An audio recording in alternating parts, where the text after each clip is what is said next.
Hello, hello, hello, and happy Thursday on February 29th, 2024. Very excited to be here with you today. Reverend Joanne Angel BarryColon's, your holistic integrated teacher, Reiki master, card creator, card reader, licensed and certified holistic personal trainer, medical astrologer, master of numerology. List goes on and goes on and goes on. In fact, I just want to reach over a second to get something. As I usually show this when I'm saying the card creator. Anyway, today is day 21 of my 30-day challenge in regards to strength training. This is for ladies over 40, encouraging you to get started with your strength training, sharing, teaching, and inspiring you, and answering questions that come through my email regarding everything and anything about strength training, the do's and don'ts, the dietary habits, diet tips, whatever. A little history about me, my background. I have over 35 years experience in the health, fitness, and wellness industry. I have been in the industry since I am 12, and I will be 54 this coming Monday. So you do the math. Like I said, over 35 years of experience in this industry, and I have about 15 years experience in the healing woo-woo industry. And within the last, I don't know, maybe 10 years or so, I have blended the spiritual and physical realms together, bridging and gapping them together, and utilizing tools such as Reiki, astrology, numerology, crystals, essential oils to help clients like yourself really discover who they are from the soul's level. In working on releasing emotionally, or as I like to refer to as working on releasing issues from our tissues, so we can actually be the best version of ourselves, feeling confident in the body we are in. So we're willing to be seen, we're willing to be heard, and we're willing to share our mission that we came here to share, our message that is. So today I wanted to come on, as I said, day 21 of my 30-day challenge, and today's topic is about finding the right repetition. It was an email that came through. Woman's name is Barbara, and she had asked me, I'm so confused about how many repetitions I should be doing regarding my workouts. I hear so many different opinions in regarding going with high reps of 15 to 20, doing low reps of 8 to 6. Some people say to do 10 to 12, and she isn't really sure where she should be starting off with. And I love the question, which is one of the reasons why I decided to come here and share it with you, because there is some confusion, I like to say, in regards to the reason we would even consider doing so many repetitions. So my rule of thumb is, and this is how I teach my clients, and I even follow it for myself, is I look for a weight that I am going to be able to challenge my muscle and get anywhere between maximum 10 repetitions, minimum 6 repetitions. And this way here, by doing that rep range, that's challenging the muscle where I'm actually going to fatigue the muscle sooner than later.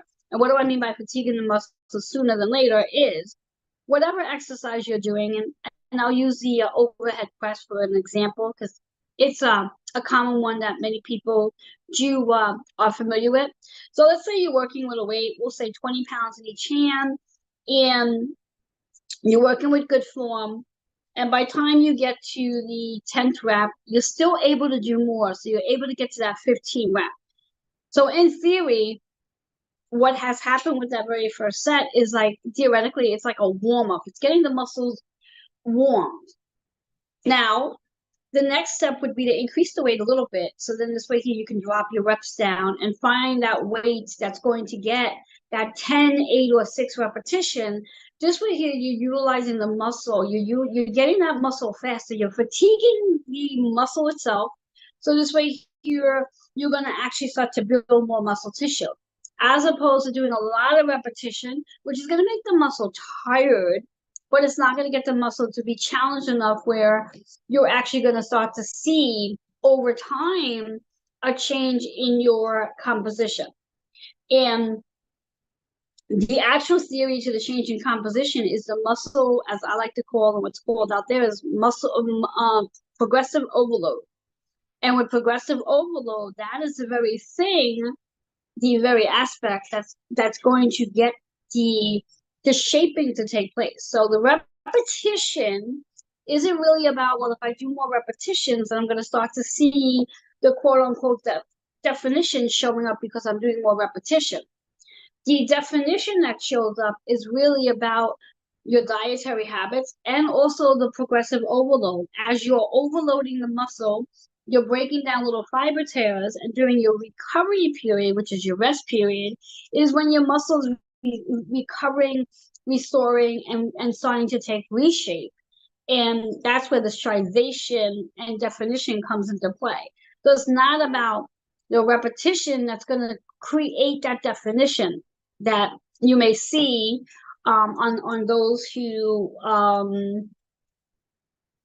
work or use a very strict diet, so to speak, or even eat clean for that matter. I think that's the term we use too, is eating clean. So going back to the repetition, the best rep range for you is we need to get a starting point in regards to the weight that you're working with, because if you're starting out with your workouts and you really don't know where to start at and what weight to lift, you're probably going to think to go a little lighter. And therefore, if you're going a little lighter, you're going to find out, okay, my rule of thumb when I work with clients is I always say, go 4 more from whenever you actually feel that muscle. So if you're doing an overhead press and whatever the weight is, once you start to feel your shoulders and your upper back starting to get a little warm, you go 4 more from that point, and whatever that number is. So let's say, argument's sake, you start to feel your muscles getting warm at about 11.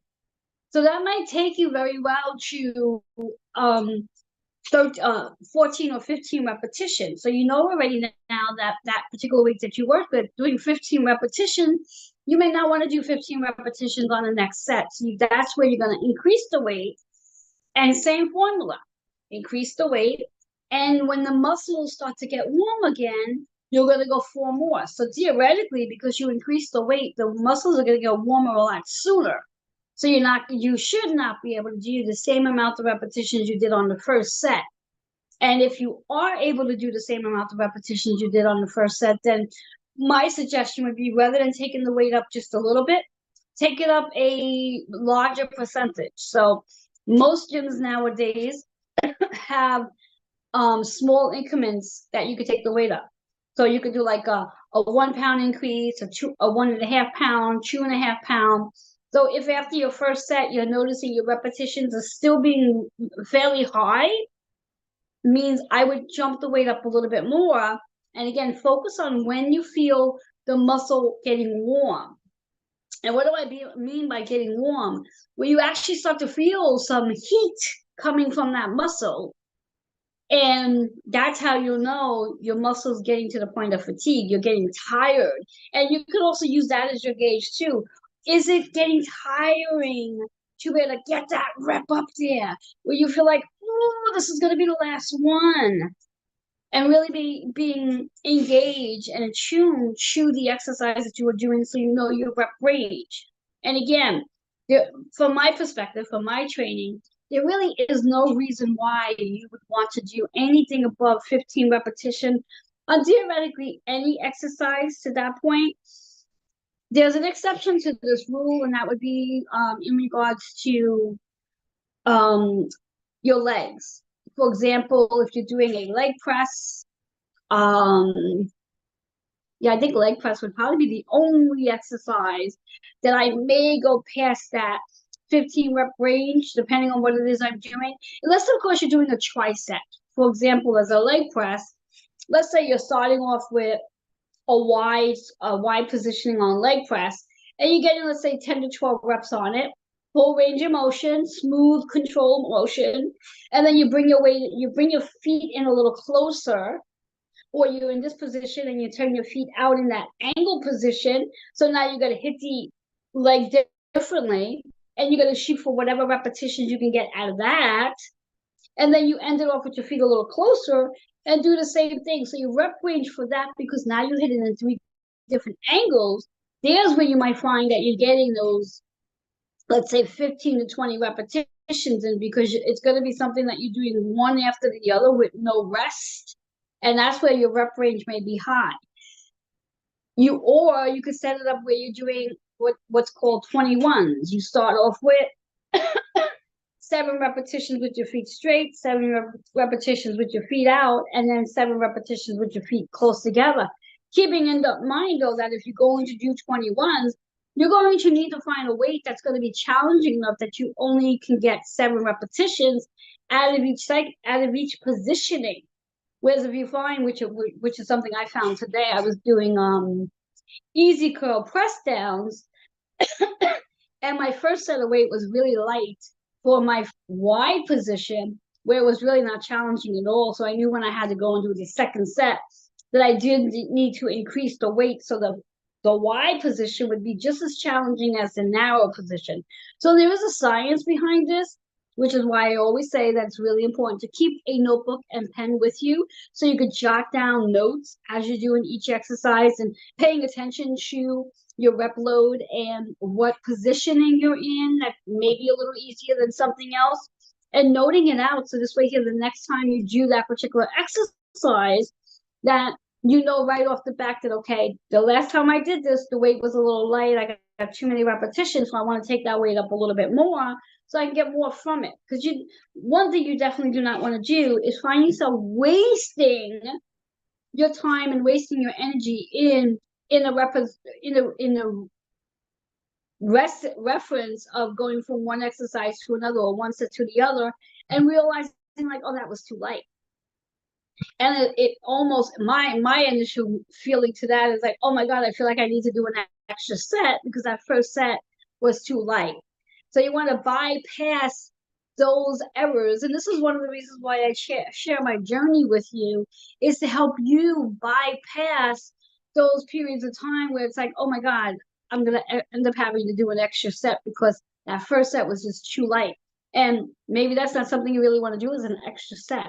So really think about it. Bring your notebook and pen with you when you do your workouts, and pay attention to where it is you're feeling the muscle, what muscle you're working on, where you're feeling it when you are working out. This way here, you know exactly where it is you should be paying attention to, where the burning should be coming from, or where the tiredness should be coming from, or where the fatigue should be coming from. And also pay close attention to your form, because what usually happens is when we start to get tired, our form starts to fall off track, and then you start to use other muscles to do that particular exercise, which then means you'll be able to do a lot more repetition. And you're really not doing a lot more repetition, you're just doing it incorrectly. So there's a lot to pay attention to when you are doing your exercises. And if there's something that you're doing on your own and you don't have a trainer helping and supporting you, and keeping track of when you're starting to use other parts of your body when you're doing a specific exercise, you need to pay attention to that as well. Like a simple shift is, let's say you're laying down for your French curls, or you're doing a 2-arm extension lying down, and your triceps are starting to get tired. What you may find happening is that you're now going to be using your entire arm to move that weight, where you're no longer really isolating your tricep, which now means you're really not doing the exercise correctly, which means you're better off putting the weight down once you're tired. So you do need to pay attention to your form, and you need to pay attention to what muscle needs to be working when you are doing the exercise that you're choosing to do, so you know exactly how many reps to play with. So again, for you beginners out there, getting into the gym for the first time and trying to figure out your rep range and what's the right weight for you, as I always say, find a weight that you can get a good 8 to 10 repetitions on, where the last 4 repetitions you get a slight burn going on, you can feel that muscle burning, and then you can build from there. And sometimes it is about trial and error, because if you're not really quite sure what's the best weight for you, it's about trial and error. Just to give you a general idea, in regards to sizing, when we talk about the upper body, your back For most part, you're probably going to be able to lift a slightly heavier weight on than you would your bicep and tricep. Your chest would probably be another muscle that you would probably use a slightly heavier weight on than you would do your bicep and tricep. Your shoulders, unless you're doing an overhead press, you would probably do a lighter exercise as well. So depending on the exercise you're working will determine the rep range and the weight that you'll be playing with. But it really is all trial and error. It really is all about keeping your notebook with you, making sure you're checking the weights. So if you are in the gym and everything is plate loaded and there's a pin there, make sure you're checking to see where that pin is set up at, because you do not want to lift a weight or try to lift the weight that somebody else was lifting and the weight happens to be too heavy for you. You do not want to strain yourself before you get going. So it's really important to pay attention. Be really important to be 100% focused on what it is you're doing so you don't end up hurting yourself.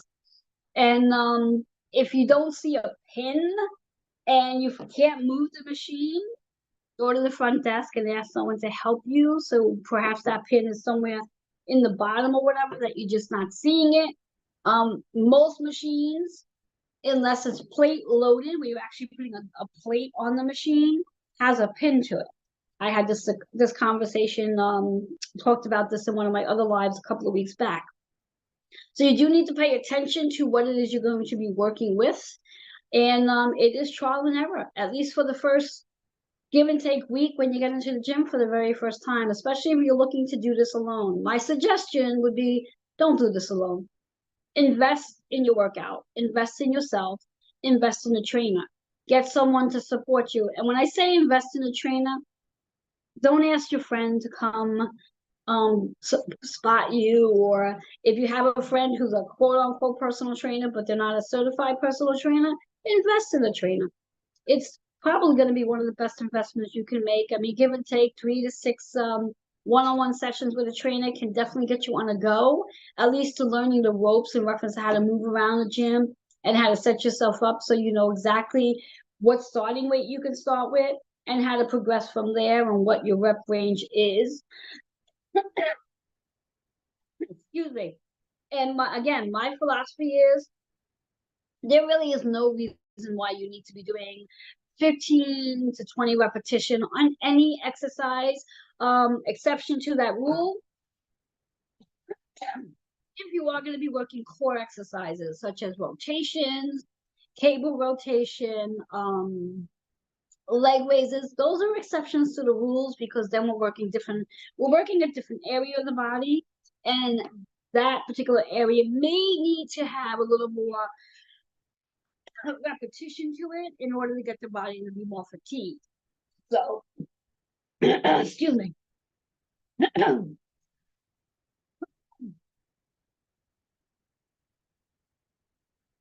Pardon me. So pay attention. Like I said, invest in a trainer. So at least you can get yourself going and at least have your starting point. And then once you have your starting point, then keep track of your workouts and pay attention to when that weight gets too light, where you can theoretically go to 15 repetitions or 18 repetitions, because it's a big indication that it is time to increase your weight. And that is also an indication that you're getting stronger as well. And keep in mind, make sure your form is on track.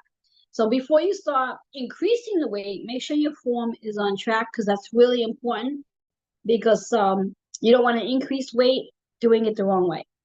So I just wanted to jump on and share that little bit of insight, answer Barbara's question.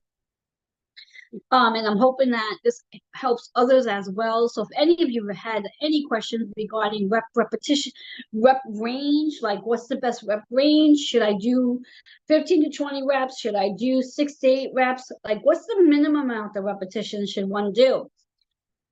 Now, what you can also do, here's a fun powerlifting tip for you if you're interested. You could do what's called a 1 rep max. Now, what exactly is a 1 rep max? So 1 rep max means you're going to find a weight that's going to challenge you. So, for example, 1 rep max is really common for, let's say, bench press leg press, even a pull down, finding a weight that challenges you, that you can only really do one rep. Now, there's a science behind this, and then there's an experiment behind it. The science is, well, let's go with the experiment first, because I think that would be easy to understand. The experiment is you go to the gym, let's say you're going to be doing your bench press, and you know the form to a bench press. You find a weight that is comfortable for you. The average bench press bar is about 45 pounds.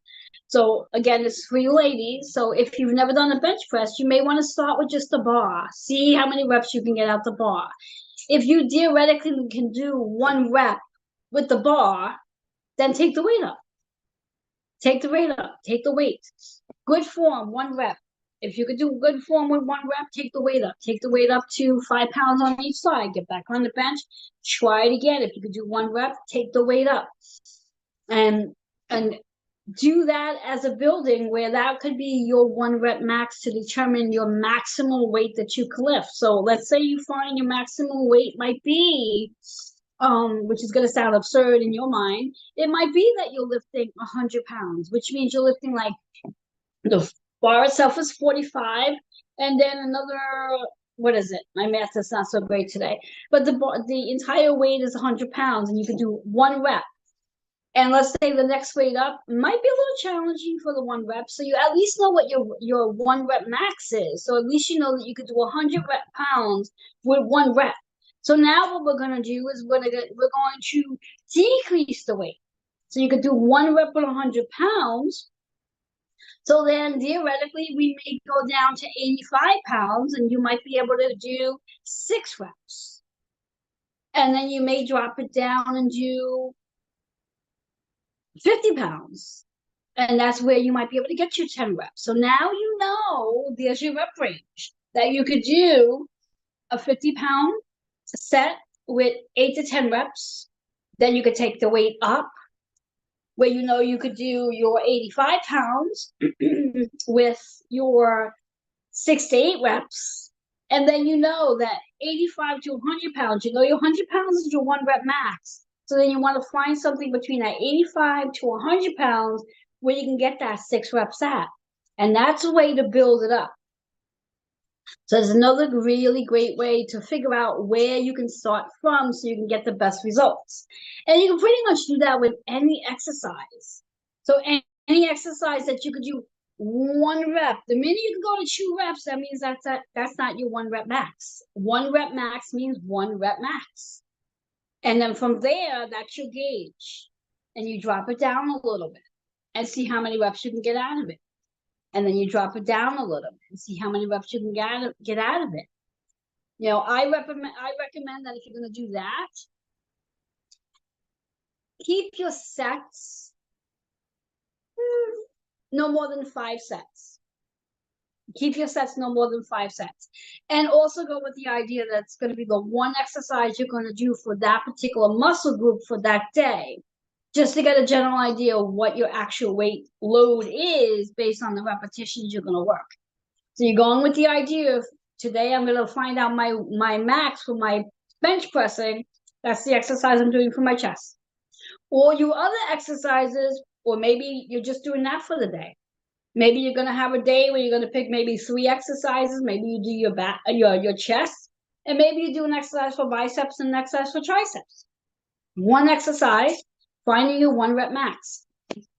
5 sets of each, one rep max. You know, once you can lift that weight a second time, it's no longer your one rep max. And then you know it's time to increase the weight. And that's how you're going to find out. So it's going to be 5 sets of one rep max. One rep max. Find a weight, try to push it, one rep max.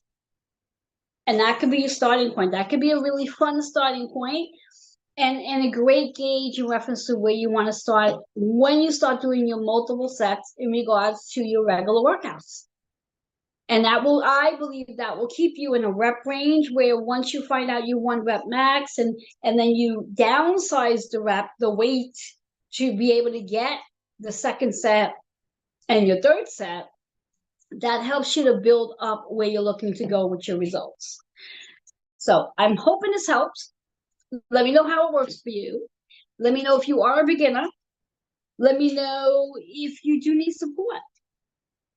And again, invest in your workouts. Do not try to do this on your own. Do not try to follow somebody else. Do not find a buddy that thinks he or she knows what they're doing, but they're not certified, and you're sort of watching with them.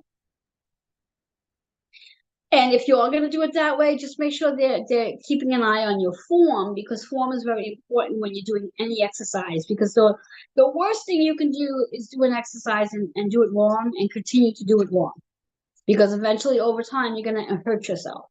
So I'm hoping that helps. Again, if you need any guidance, any support, if you have a question, or you have a question that you'd like for me to show up and use that as part of my challenge, feel free to email healingwithin76@gmail.com. That email again is healingwithin76@gmail.com. All right, guys, I hope this helped. Have a lot of fun with your workouts, and try out that 1 rep max, 5 sets. Find out the best weight for you, your best reps. And again, avoid those high repetitions. There's really, from my point of view, there's really no reason for them. Not even if you're trying to get definition. High repetition is not the answer to getting definition. High repetition just fatigues the muscle, and you don't want to fatigue the muscle. You want to walk out of your workout feeling stronger, feeling as though the term would be got a pump where the muscle feels harder. That's what you want to walk out of the gym as. You don't want to walk out of the gym feeling fatigued and like, oh my God, I need a nap. You don't want to do that. You don't want to do that. The more consistent you are with your training, the more you incorporate progressive overload. That's where you're going to start to see the body composition changing. And yes, you do need to pay attention to your dietary habits in reference to, it's not about a low-fat diet. It's a matter of just making sure you're giving your body the fuel that it needs so you can get the results you're looking to get. So I heard an expression today, which I thought was a really perfect expression. It was the expression I heard a long time ago, so it was something that just showed up again as a big reminder. When you think about cows, they eat salad all day because they eat grass, and you look at the size of a cow is pretty big. So you're not going to build the muscle you're looking to build by just eating salad all day. You do need a healthy source of protein. You do need a healthy source of fat, and you definitely need a healthy source of carbohydrates. Your sweet potatoes, your grains, you need them. They're going to help you build the structure you're looking to build so your muscles can be hard. And that's what's going to get you there. Not high repetition. And definitely not high repetitions and lightweight. So if you hear trainers or coaches talking about grab those lightweight and do 20 repetition, no, don't do that. Don't do that. You're not going to get anything out of lightweight with 20 repetition. And if you're doubting it, if you're unsure, experiment. Try it my way. And try it my way. I always say try it my way at least 90 days and see how my way works for you. And if my way works for you, which I believe it will, you're going to be very pleased with the results you get after 90 days. If for whatever the reasons are, my way is not working for you after 90 days, then email me. Let's have a conversation. Let's find out if it's something relating more to dietary habits or form, or something else for that matter. So we can get to the point where you get to see the results you're looking to see. Because again, having 35 plus years experience doing this, and also a former competitive natural bodybuilder, I've transformed my body more times than I can count. So I know a thing or two about how to work the repetition and how to work your weight. So try it out for 90 days and see how it works for you. See how you shape your body, you reshape your composition in regards to your dietary habits, making sure you're fueling and feeding, and making sure you're moving your body. All right. It's been a pleasure. Till next time, we'll chat later.